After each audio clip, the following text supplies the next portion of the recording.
কুমার নাথ মহাশয়কে আমরা সম্বর্ধনা জ্ঞাপন করব। এটা জ্ঞাপন করবেন আমাদের মাননীয় সচিব মহাশয়া নিরুপমা দাস ভৌমিক মহাশয়। শান্তিনিকেতন পৌঁছমেলায় আগত সকল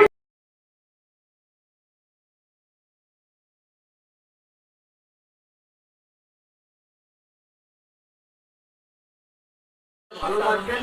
আর একটা কথা বলি, আজকে আমরা রাজ্য আইনি পরিষেবা কর্তৃপক্ষের পক্ষ থেকে নাটকের উদ্বোধন করলো এই মেলা মঞ্চ থেকে। এই নাটকের নাম হয়েছে ন্যায়ের আলো। ন্যায়ের আলো আমরা আজকে এখান থেকে উদ্বোধন করবো। এই নাটকের মূল উদ্দেশ্য হচ্ছে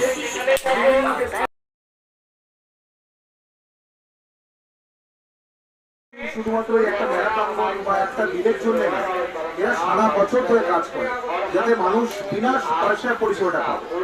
অনেকে বুঝে উঠতে পারে না যে পরিষেবাটা তো আইনের বিনা পয়সায় কি করে হতে পারে, কারণ আইন মানে মানুষের মাথা চলে আসছে একটা খরচ সাপেক্ষ বিষয়।